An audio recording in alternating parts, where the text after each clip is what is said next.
Gracias a Dios, santificado sea el nombre del Señor en todo momento. Hoy vamos a estar hablando acerca de la adoración celestial que se le rinde a Dios y a Jesucristo en los cielos. Capítulo 4 y 5 de Apocalipsis. Ya el pastor Joel habló un poco acerca de los siguientes capítulos de los sellos, pero yo quisiera que fuéramos viendo cómo Dios está siendo reconocido y adorado. Es una adoración celestial, pero cómo esa adoración celestial, a esa adoración celestial se unen todos los seres espirituales, toda la creación. Así que vamos al capítulo 5 de Apocalipsis, que sería el final de lo que vamos a estar compartiendo. Capítulo 5 de Apocalipsis, verso 13 y 14. Y a todo lo creado que está en el cielo y sobre la tierra y debajo de la tierra y en el mar, y a todas las cosas que en ellos hay, oí decir: al que está sentado en el trono y al Cordero sea la alabanza, la honra, la gloria y el poder por los siglos de los siglos. Los 4 seres vivientes decían: amén. Y los 24 ancianos se postraban sobre sus rostros y adoraban al que vive por los siglos de los siglos. Y decimos: amén. Vamos a orar.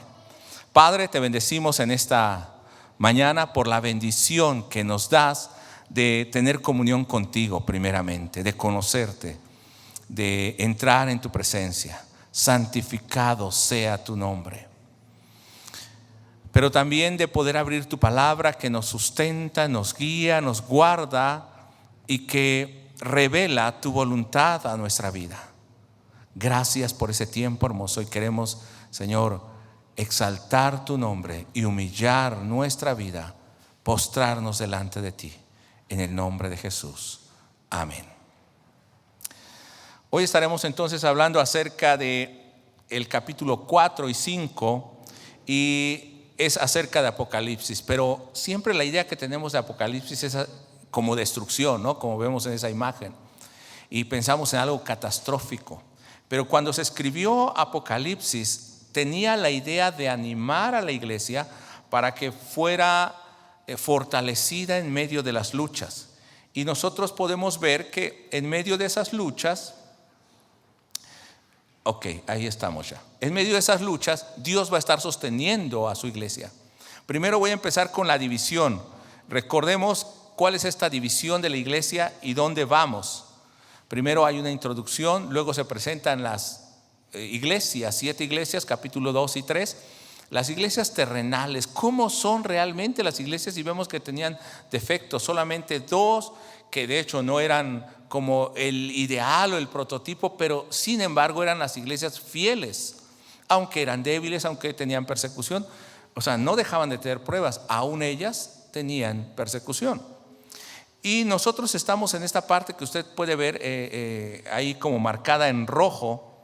Y en esa parte marcada en rojo, usted va a ver esa adoración que se le da al Dios y Padre y que se le da a Jesucristo. Y a partir de aquí van a empezar los sellos y las copas, y vamos a empezar a ver las pruebas, las trompetas, los ángeles tocando las trompetas, y vamos a empezar a ver las pruebas. Pero hasta el capítulo 5 nos está mostrando cómo es ese Dios glorioso que tiene la iglesia, cuál es la promesa de ese Dios, cuál es el final de toda la historia, para que los siguientes capítulos que viene la persecución de la iglesia en ese tiempo, en el primer siglo presente, que estaban sufriendo, como de la iglesia futura en la cual entraríamos nosotros, hasta la venida de Cristo vamos a tener persecución. Pero ¿con qué empezó? Mostrando la gloria, el poder y la victoria celestial. Así que esa parte es la que vamos a ver. Y en la siguiente parte nosotros vemos también que viene esa prueba a la iglesia, pero finalmente también lo tiene marcado de rojo, se lo puse ahí en rojo. ¿Qué va a pasar con esa iglesia? Esa iglesia va a ser victoriosa, salva a los 144,000, esa iglesia en los cielos. Entonces nosotros tenemos que estar pendientes de eso. Así que hoy estaremos viendo lo que es la adoración al Dios y al Cordero, una adoración celestial. Y vamos al capítulo 4, verso 1. Dice de esta manera. Recuerde que está haciendo una revelación de Jesucristo que se le muestra a Juan, y dice en el verso 1: después de esto miré, y aquí una puerta abierta en los cielos.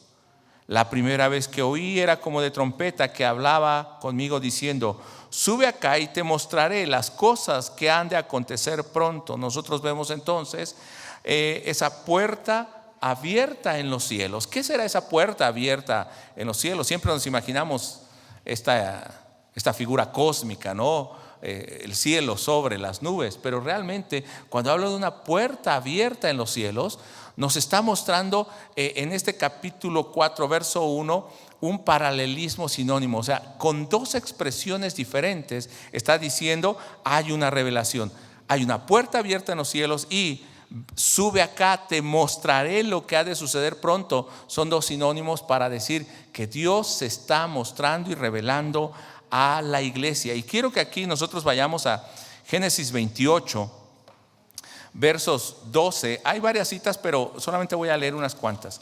Génesis 28 es cuando Jacob tiene un encuentro con Dios, y en el verso 12 en adelante dice: y soñó, y aquí una escalera que estaba apoyada en la tierra, y su extremo tocaba el cielo, y aquí ángeles de Dios que subían y descendían por ellas. Es una imagen de donde se quita la separación entre la tierra y el cielo. Ahora hay una unión entre el cielo y la tierra. El cielo es donde está Dios, está separado del hombre, el hombre es terrenal, pero habiendo esta unión, aquí veo una escalera uniendo la tierra con los cielos. En Juan capítulo 1:51 nos va a decir que Jesucristo es esa escalera sobre la cual los hombres subirían y bajarían. O sea, Él está haciendo la unión entre el cielo y la tierra. Ya no va a haber separación. Entonces usted va a poder seguir viendo. Vamos al verso 16. Después, si quiere, lee todo Génesis 28, pero el verso 16: y despertó Jacob del sueño y dijo: ciertamente Jehová está en este lugar, y yo no lo sabía. Dios está en ese lugar. Y tuvo miedo y dijo: cuán terrible es este lugar. No es otra cosa que casa de Dios y puerta del cielo. O sea, un lugar donde podía encontrarse con Dios. Y se levantó Jacob de mañana y tomó la piedra que había puesto de cabecera y alzó por señal, y derramó aceite encima de ella. ¿Y cómo le llamó a aquel lugar? Betel. Betel. Bet, casa, el Dios. Esta es la casa de Dios. Entonces, ¿qué es lo que Juan está viendo? La casa de Dios, la morada de Dios. Y ahora cuando ve esos cielos abiertos, está diciendo: ahora el hombre tiene acceso a esos cielos, lo que antes no podía. Igual lo vemos nosotros en Ezequiel capítulo 1, verso 1, pero aquí va a utilizar una expresión donde cuando está recibiendo una visión dice: los cielos se abrieron, para decir está recibiendo una visión. Está recibiendo una revelación de Dios. Lo mismo dice Isaías 26:1, cuando nos va a hablar acerca de esa todo el capítulo 26, de ese lugar perfecto donde Dios va a reinar, un lugar de paz. Dice en el verso 1: en aquel día cantarán este cántico en tierra de Judá: fuerte ciudad tenemos, salvación puso Dios por muro y antemuro. Verso 2: abrid las puertas y entrará la gente justa, guardadora de verdad. ¿Quiénes pueden entrar a esa morada de Dios y estar en esa comunión, en esos cielos abiertos? La gente justa. Me estoy yendo muy rápido, pero yo lo que quiero es que vea que lo que a Juan se le está mostrando es que los cielos se están abriendo, y ahora no hay separación entre cielo y tierra. Los justos pueden entrar allí, y Dios les está revelando todo lo que ha de suceder. No le dice al final de Apocalipsis 4:1 sube acá y yo te mostraré las cosas que sucederán después de estas. Sube, yo te voy a mostrar todo. Para el justo no hay esta separación entre cielo y tierra. El cielo está aquí. Bueno, no es el cielo perfecto, pero cuando venga Jesús, Él nos llevará a ese cielo, a esa morada de Dios perfecta. Pero para la gente que no teme a Dios, para ellos es el infierno aquí, pero será peor el infierno real, la condenación eterna. Lo mismo pasa en Hechos capítulo 7, verso 56, cuando Esteban está siendo apedreado por el testimonio de Jesucristo. ¿Y qué dice? Veo los cielos abiertos y al Hijo de Dios sentado ahí en los cielos. Él, aún siendo muerto, podía entrar y ver la gloria de Dios. Cuando habla entonces Juan, esto está diciendo: los cielos están abiertos para que podamos entrar a la gloria de Dios. Ahora, veamos la revelación de ese trono que se le está mostrando a Juan a partir del verso 2. Y al instante yo estaba en el Espíritu. No sabemos si es una visión, si es física, pero dice, él está recibiendo esta revelación. Y aquí un trono establecido en el cielo. ¿Cómo será ese trono tan glorioso? Y en el trono uno sentado. Si es un trono celestial, el que está ahí, ¿qué es? Un juez, un rey, pero también es celestial. El que gobierna sobre los cielos. Dice, de inmediato estaba allí. Un trono celestial simboliza a un soberano, un reinado o un juez, que también simboliza al mismo tiempo el pacto de la creación y el pacto de la nueva creación. ¿Por qué? Porque ahora en esos cielos que se están revelando se va a mostrar lo que las figuras, cuando Dios había hecho un pacto. Por ejemplo, en Génesis 9 dice que Dios hizo un pacto. ¿Y cuál fue la señal? El arco iris, que recordaba el pacto de Dios. Y vea el verso 3. Y al respecto, el que estaba sentado era semejante al de piedras de jaspe y de cornalina. Estas son imágenes que se les da siempre a los reyes, a cosas majestuosas, pero también habla de la imagen. ¿Se acuerda del pectoral que llevaba el sacerdote? Con piedras preciosas que entran a la presencia de Dios, representando a cada uno de las tribus. Pero además de esto, ¿qué vemos aquí en el verso 3?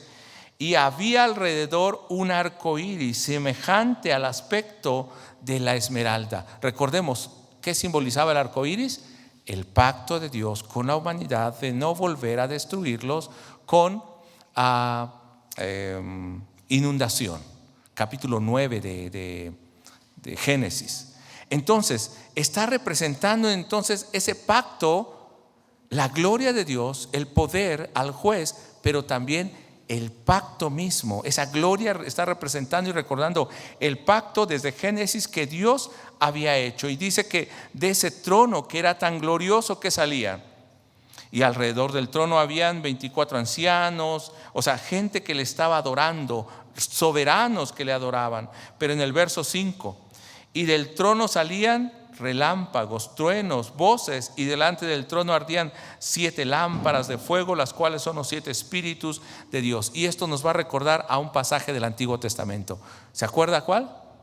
Éxodo 19, versos 16 y 17, cuando Dios se está manifestando al pueblo de Israel para darle su pacto nuevamente, para manifestarse a su pueblo. Entonces, ese trono celestial que estaba recordando, el poder de Dios, la gloria de Dios, la entrada que tienen los justos a la presencia de Dios, pero el cumplimiento del pacto desde el Antiguo Testamento. Y ahora va a ser también un pacto con esta nueva creación que está recibiendo la revelación espiritual. Ahora, hay mucho que hablar acerca de esto, pero yo quisiera que podamos tener una imagen gloriosa de ese trono. Entonces, si ese trono es tan majestuoso, un trono glorioso, ¿cómo será el que está sentado en el trono? Más glorioso. La gloria no depende de ese trono, la gloria depende del que está sentado ahí. Y regresemos al verso 24, al verso 4, perdón. Regresando entonces al verso 4, ¿qué encontramos? En el verso 4 vamos a encontrar entonces quiénes son los que adoran al que está sentado en ese trono. ¿Y qué le dicen? Yo se lo puse aquí al frente de la pantalla. Le van a decir, en resumen, y ahora lo vemos con los textos: santo, santo, santo, como cantábamos hace un momento. Todopoderoso, el que es, el que era, el que ha de venir. O sea, es el eterno, es santo, la naturaleza y carácter de Dios, es todopoderoso, y también dice que es eterno, el que vive por los siglos de los siglos, que es creador de todo y que sustenta todas las cosas. Este es el Dios que está sentado en ese trono. ¿Y quiénes le adoran? Vamos al verso 4. Y alrededor del trono habían 24 tronos. De ese trono mayor habían 24 tronos. Y vi sentados en los tronos a 24 ancianos vestidos de ropas blancas con coronas de oro en sus cabezas. Y solamente para hablar acerca de este verso tendríamos que ver la imagen, y usted lo va a ir viendo en Apocalipsis, cómo se describe a los salvos, a la iglesia, aquellos que han lavado sus ropas en la sangre del Cordero y las han emblanquecido. ¿Qué fue lo que se le ofreció a aquellos que vencieran? La corona de la vida. Está hablando de esa imagen de la iglesia. Algunos, o hay varias interpretaciones acerca de esto, pero algunos van a entender no solamente a la iglesia, sino a todo el pueblo salvo, 12 tribus del Antiguo Testamento, 12 apóstoles del Nuevo Testamento, el pacto antiguo y el nuevo pacto. Pero todos los salvos se están rindiendo delante del Señor. O sea, toda la creación, todos los reinos están representados ahí, todos los seres vivientes. Vean el verso 6. Y delante del trono había como un mar de vidrio semejante al cristal, y junto al trono y alrededor del trono 4 seres vivientes llenos de ojos delante y detrás. Y estos seres vivientes, ¿qué representan? Toda la creación, por la imagen que nos da. De hecho, también en Daniel se nos va a hablar en el capítulo 7, verso 19 al 27, se nos va a hablar de 4 seres vivientes. A veces se ha traducido al español como bestias, pero no es la palabra que se utiliza, sino seres vivientes.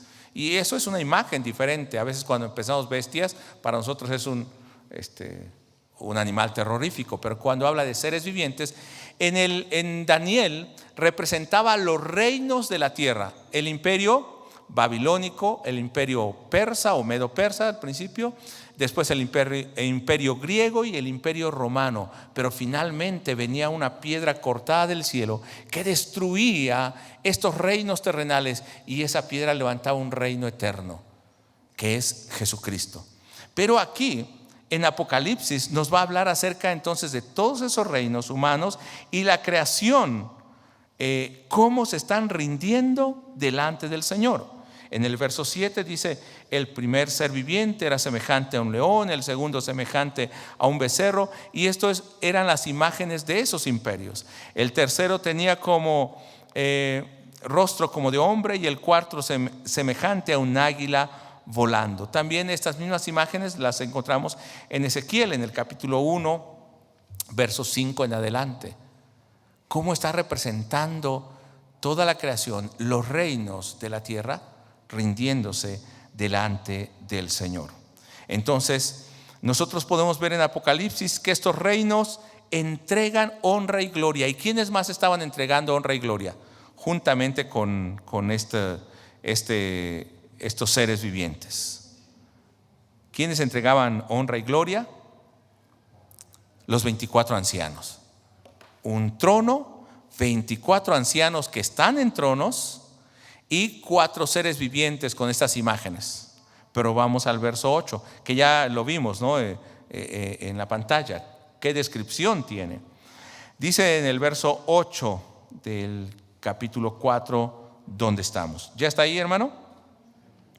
Y los 4 seres vivientes tenían cada uno 6 alas, y alrededor y por dentro estaban llenos de ojos, y no cesaban día y noche de decir, lea conmigo, Santo, santo, santo es el Señor Dios Todopoderoso, el que es, el que era y el que ha de venir. ¿De dónde tomó Juan estas imágenes? De Isaías, de Ezequiel, de Daniel. Entonces tenemos que entender en el contexto, en esos pasajes, a quién era rendida esta gloria. Es rendida al Dios Todopoderoso. Dice en el verso 9, y cada vez que los seres vivientes dan gloria, honra y alabanza al que está sentado en el trono y el que vive por los siglos de los siglos. Miren los 24 ancianos, los que tenían tronos también y coronas. Los 24 ancianos que representa el antiguo y nuevo pacto o la iglesia, se postran delante del que está sentado en el trono y adoran ¿a quién? Al que vive por los siglos de los siglos, y echan sus coronas delante de su trono diciendo, y lea conmigo el verso 11, digno eres tú, oh Señor y Dios nuestro, de recibir la gloria, la honra, el poder, porque tú has creado todas las cosas y por tu voluntad tiene, o en esta versión la Reina Valera actualizada dice, tienen que ser y fueron creadas. Todas estas cosas creadas tienen un propósito en ti. Fuera de ti no hay propósito. El trono de Dios, vuelvo a repetir, 24 tronos con coronas, esos ancianos. Recuerde que también la imagen para los judíos de los ancianos eran aquellos que gobernaban sobre el pueblo. Así que todos aquellos que gobiernan sobre el pueblo de Dios. Y los 4 seres vivientes que representan a los imperios humanos o la creación misma. ¿Qué están haciendo delante de ese trono? Se están postrando, honrando y adorando a Dios. Por eso hace rato cantábamos, santificado tu nombre es. Qué hermoso es cantar eso, ¿no? Pero realmente con todo nuestro corazón, porque Él es santificado. Ahora, nosotros vemos esa adoración a Dios. ¿Él merece esa adoración? Sí. Si le puedes dar un clic, creo que se quedó atorado. Se quedó atorado acá. Aquí, bueno. El Cordero, en el capítulo 5, nuevamente empezamos por el verso 1. Y vi en la mano derecha del que estaba sentado en el trono, o sea, el Dios, el que tiene el pacto, un libro escrito por dentro y por fuera, sellado por 7 sellos. Entonces ese que está sentado en el trono, que es Dios, tiene un libro. Ahora, no es un libro como el de nosotros, dice escrito por delante y por detrás. No son hojas como las de nosotros. En ese tiempo se acostumbraban rollos, pero cuando era algo importante escribían por ambos lados, y normalmente ya no era un papiro, sino era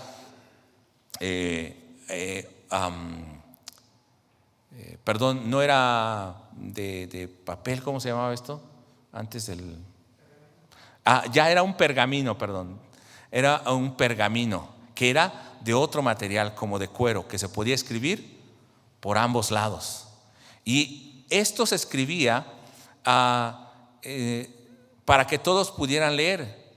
Normalmente se escribía por un lado y el rey que enviaba un edicto lo sellaba, ponía un sello con su anillo, y eso quería decir que nadie podía abrir. Pero todo lo que dijera ese rollo tenía la misma autoridad como si el rey estuviera diciendo la palabra a donde quiera que llegara. Entonces, a ver si le das un clic, creo que no avanza. No está avanzando. Tienes que irte a PowerPoint arriba en las 2 y cambiar la ventana para que pueda avanzar. Ok. Y entonces nosotros vemos aquí otra escena diferente. Está teniendo un rollo, pero ya en el verso 2 es el libro. Entonces dice cómo está ese libro, que está escrito por dentro y por fuera y está sellado con 7 sellos. No tiene un solo sello, varios sellos, para decir nadie lo puede abrir, excepto quien tenga la autoridad para abrir esto. Verso 2. ¿Y quién es digno de abrir el libro y de desatar sus sellos? Verso 3, pero ninguno ni en el cielo ni en la tierra, debajo de la tierra podía abrir el sello, ni siquiera mirarlo. O sea, ningún ser creado, ningún ser celestial creado no podía abrir este sello. Verso 4, y yo lloraba mucho porque ninguno fue hallado digno de abrir el libro, ni siquiera de mirarlo. A ver, no, se quedó ahí. Bueno, entonces, ¿qué representa este libro? Nosotros vamos a Ezequiel. Vaya conmigo si quiere a Ezequiel, capítulo 2, verso 7. Ese libro está representando las palabras de Dios en un juicio, la profecía de Dios hablando a un pueblo que va a ser juzgado. Ezequiel 2, verso 7 al verso 10. Entonces es un llamado al arrepentimiento a aquellos que son rebeldes. Dice de la siguiente manera: les hablarás pues mis palabras, escuchen o dejen de escuchar, porque son muy rebeldes. Mas tú, hijo de hombre, oye lo que yo te hablo. No seas rebelde como la casa rebelde. Abre tu boca y come lo que yo te doy. Y recuerda que también en Apocalipsis, ¿qué nos dice? Que tenía que comer ese libro y le supo primero como dulce en su boca y amargo en el vientre. Pero le dice a Ezequiel lo mismo, verso 9: y miré aquí una mano extendida hacia mí, en ella había, ¿qué, hermanos? Un rollo de libro. Es este libro, Dios le está mostrando. Y extendió delante de mí, y estaba escrito por delante y por detrás. ¿Ya vio de dónde agarró Juan esta imagen? Y había escrito en él, ¿qué había? Endechas y lamentaciones y ayes. Ay por este pueblo, ay por esta gente, ay por esta nación. También ese libro no solamente representa juicio, sino también representa a aquellos que están escritos o inscritos en ese libro, los salvos. Es como un registro, y Dios estaba haciendo esto con su pueblo. Mire, en Daniel capítulo 12, verso 1 al 4, también los judíos tenían el concepto de que Dios tenía un libro y en él escribía tanto los actos buenos como malos, el juicio para aquellos desobedientes como la recompensa para los obedientes. Cuando un rey leía o llegaba a su puesto, leía en la historia, en los registros, y veía quién había sido una buena persona y quién no, para darle un cargo. Eso era común. O quién merecía juicio. Y entonces esta misma imagen es la imagen celestial de Dios teniendo ese rollo del libro. Verso 1 del capítulo 12 de Daniel: en aquel tiempo se levantará Miguel. Y la expresión de Miguel, normalmente algunos lo toman como ángel, algunos otros dicen que es la imagen de Jesucristo, porque el nombre de Miguel significa quien es como Dios. Dice: el gran príncipe que está de parte de los hijos de tu pueblo, y será tiempo de angustia, cual nunca fue desde que hubo gente hasta entonces. Habla de un tiempo de juicio. Pero en aquel tiempo será librado tu pueblo, todos los que se hallen escritos en el libro.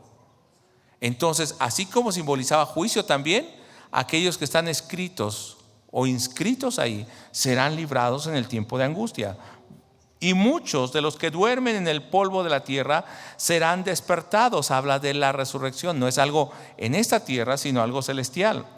Unos para vida eterna y otros para vergüenza y confusión perpetua. Los entendidos resplandecerán como el resplandor del firmamento, y los que enseñan la justicia a multitud como estrellas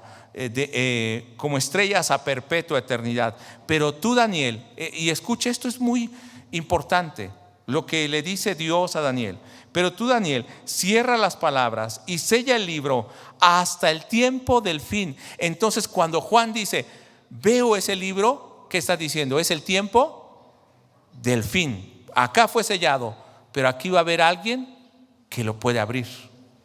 Es el tiempo del fin. Muchos correrán de aquí para allá y la ciencia será aumentada. Entonces, ¿quién puede abrir ese sello? ¿Quién es el que puede abrir? Creo que, no sé si es esta. A ver, déjame ver. ¿Dónde está el 3? Perdón, ya me adelanté.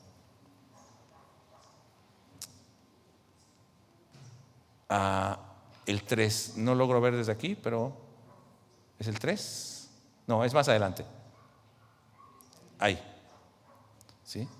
Entonces, ¿quién puede abrir ese sello? ¿Quién es el que puede abrir ese sello? Y esta es la pregunta del millón, dijéramos. En mi tiempo eran de los 64,000.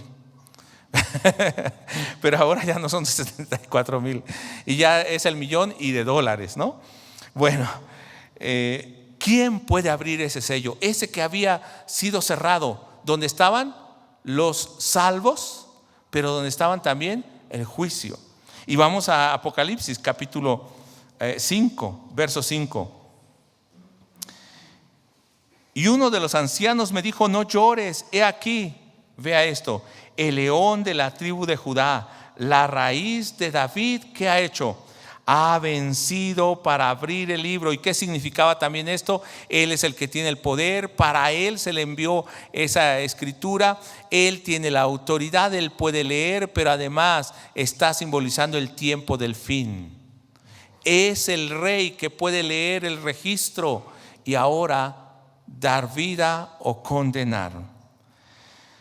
Y dice: y ha venido para abrir el libro y sus 7 sellos. Y en medio del trono y de los 4 seres vivientes y de los ancianos vi un cordero de pie como inmolado. Nos está hablando de Jesús. Tenía 7 cuernos, que es la imagen del poder en ese tiempo. Cuando ahora pensamos en cuernos, siempre pensamos en cuernos físicos, ¿no? Algo raro. Pero para ellos era la imagen. Si usted ve en Daniel, también así manejaban a los reyes, cuando hablaba de esos reinos o reyes que iban a gobernar. Entonces tiene la imagen de el poder, 7 cuernos y 7 ojos, que son los 7 espíritus de Dios enviados por la tierra. O sea, tiene toda la autoridad. Y esos son los adjetivos que nosotros podemos ver ahí. ¿Sí ve los adjetivos? ¿Alguien puede leer el primero? ¿Qué dice? Es el león de la tribu de Judá. Ese es digno. El león de la tribu de Judá habla desde la profecía de Génesis capítulo 49, verso 8 al 12, cuando Jacob le está diciendo a Judá: de ti saldrá como león. Y es la imagen del Mesías. ¿Qué imágenes da ahí en Génesis 49? Está diciendo que va a ser un legislador y va a venir hasta el tiempo indicado, dice, cuando venga Shiloh, que es una imagen del Mesías, hasta que venga aquel prometido. Y él va a tener un reino que va a ser eterno. Y aún, si usted con calma después lee, va a decir que va a atar su pollino, o sea, la imagen del burrito donde Jesús entraría. Dice: y en su sangre manchará sus ropas. O sea, va a derramar su vida en sacrificio. ¿Desde cuándo? Desde Génesis 49, verso 8 al 12. El descendiente de Judá, la imagen de ese Cristo. Eso es lo que está viendo Juan en Apocalipsis.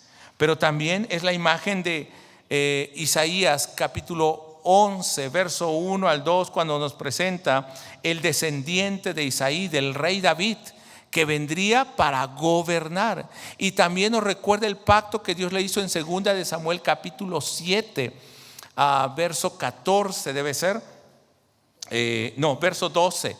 Verso 12 en adelante a David, cuando él quería construir el templo, y le dijo: no, yo no quiero ese templo. Cuando tú mueras, yo voy a levantar uno de tu descendencia, y él va a levantar una casa que será perpetua. Su reino va a ser perpetuo y será mi hijo cuando tú mueras. Y entonces David se alegró mucho. Y la imagen del cordero inmolado que nos está presentando es la imagen de ese cordero entregado en expiación por el pecado del pueblo de Israel. Hay mucho que hablar acerca de esto. Es un rey, es un cordero, es un descendiente de Isaí que viene para ser rey eterno. O sea, es la imagen de la profecía. Pero todas estas expresiones nos indican quién es ese cordero, quién es ese que está ahí, que es digno de abrir los sellos. Pero veamos ahora qué pasa con ese cordero. Ese cordero también es honrado en el verso 7. ¿Por quién es honrado? Cuando ese cordero abre el libro, desata los sellos, tiene el poder. ¿Qué va a hacer? Se va a sentar también y va a recibir adoración celestial. Verso 7. Y él fue y tomó el libro de la mano derecha del que estaba sentado en el trono. Cuando tomó el libro, los 4 seres vivientes y los 24 ancianos se postraron delante del cordero. ¿Como delante de quién? Como delante del trono de Dios. Cada uno tenía arpas y copas de oro llenas de incienso, que son las oraciones de los santos. O sea, está representando a esa iglesia que se está presentando delante de Dios. 9. Ellos entonaban un cántico nuevo diciendo, ¿puede leer conmigo lo que ellos decían? Digno eres de tomar el libro y de abrir los sellos, porque tú fuiste inmolado, o sea, sacrificado en expiación, y con tu sangre nos has redimido para Dios. ¿Cómo, hermanos? ¿Cómo lo redimió? ¿Para qué? Nos redimió para Dios de todo linaje, lengua y toda nación. Entonces, ¿qué? Aquí nos dice quiénes son esos que están ahí postrados. ¿A qué representan?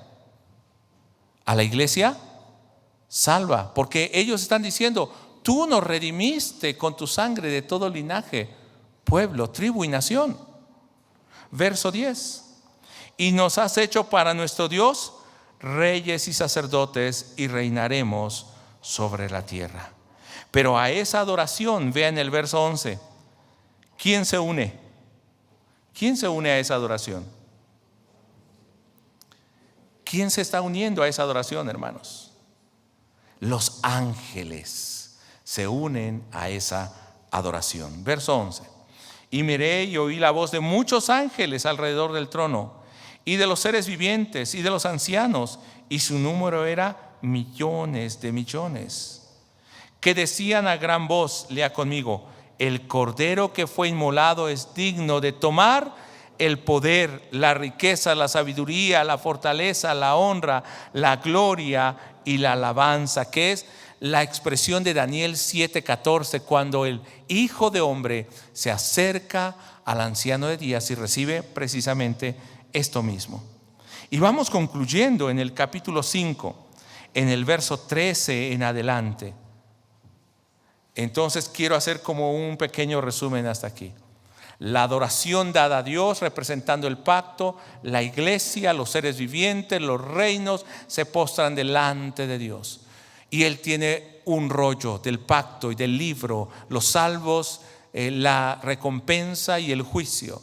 Y entonces dice, nadie puede abrir, ¿quién será digno? Y entonces aparece el Cordero, el que es digno, el que fue inmolado. Y Dios Padre le da el rollo y Él desata los sellos, abre el libro. Y cuando Él toma ese rollo y lo abre, ¿qué hacen? Los 24 ancianos, los 4 seres vivientes adoran, pero también los ángeles se unen a esa adoración. Y verso 13, ¿quiénes más se unen a esa adoración? Y oía a toda criatura, en la Reina Valera actualizada. Voy a leer en Reina Valera actualizada. Y oía a toda criatura que está en el cielo y sobre la tierra y debajo de la tierra y el mar, y a todas las cosas que en ellos hay. ¿Quiénes se unen? Toda la creación y todo. Diciendo, ¿qué era lo que decían? Lea conmigo. Al que está sentado en el trono y al Cordero sea la alabanza, la honra, la gloria y el poder por los siglos de los siglos. Amén. Y los 4 seres vivientes decían amén. Y los 24 ancianos se postraron sobre sus rostros y adoraron al que vive por los siglos de los siglos. ¿Qué es lo que Juan le está presentando a la iglesia que está en tribulación y en prueba? Que ese Cordero y ese Dios es victorioso, es el Rey, y que su iglesia victoriosa está delante de Él. Ya no hay separación entre el cielo y la tierra, están delante de Dios y ahora rinden gloria al Señor. Así que cuando vengan todas las pruebas, ¿a dónde tienen que ver? A ese Dios glorioso y al Cordero. y la victoria que les ha dado. Amén. Entonces todos dicen amén. Y Apocalipsis 22, verso 20, voy a terminar con esto. El que da testimonio de estas cosas dice: ciertamente, verdaderamente vengo en breve. Amén. Sí, ven, Señor Jesús. Juan está diciendo: yo veía, y Jesús, el Cristo, dice: vengo en breve, amén. Y amén no solamente quiere decir así sea, sino ciertamente yo vengo. ¿Cuántos dicen amén? Todos decían amén. Esto incluye a la gente del siglo XXI, a los creyentes, a la gente de centro discipular. Y yo quiero preguntar si usted está pidiendo hoy que Él venga pronto y que Él como Rey pueda ser adorado. Si usted le está adorando y agradeciendo a Dios de esa manera, agradeciendo al Cordero de esa manera, hoy nuestra vida debe ser ese templo donde adoremos a Dios. Aún no llegamos a esa adoración celestial en los cielos, pero Juan, en este caso Cristo más bien, le estaba mostrando a Juan cuál es el final de esa adoración celestial. Así que ahora, hermanos, vamos a orar y vamos a postrarnos delante de Dios. Si lo puede hacer físicamente, bien, pero si no en su corazón, pero usted humíllese delante del Señor. Sí, los 24 ancianos, los 4 seres vivientes, los ángeles, todo lo creado en cielo, tierra, en mar y aún debajo de las aguas se postran ante Él. ¿Quiénes somos nosotros para no adorarle? Vamos a orar, póngase en pie. Padre, te bendecimos. Ve, Señor, nuestro corazón, o físicamente, si nos estamos postrando delante de ti. Si todo te adora en los cielos y en la tierra, tú tienes el poder y la autoridad y nos has dado vida. ¿Por qué, Señor, no humillar nuestras vidas delante de ti? Que hoy podamos recibir en nuestra vida tu presencia. Somos tu pueblo, somos tu iglesia. Señor, nos has dado también salvación, nos has redimido de toda lengua, tribu y nación, y nos has hecho para ti reyes y sacerdotes. Reinaremos y te serviremos, Señor, por la eternidad. Pero hoy en esta tierra empezamos adorando y sirviéndote a ti, al Padre, a Jesucristo. Y Señor, en esta hora concédenos ver la gloria tuya, a pesar de que vengan las pruebas, las muchas dificultades, que nosotros mantengamos nuestra vista en ese trono glorioso, en ese pacto glorioso y en esa comunión perfecta y gloriosa que tenemos delante de tu trono. Señor, gracias por habernos redimido y por estar hoy aquí, en el nombre de Jesucristo. Amén. Gloria a Dios. Tome su lugar, hermano. Qué bendición.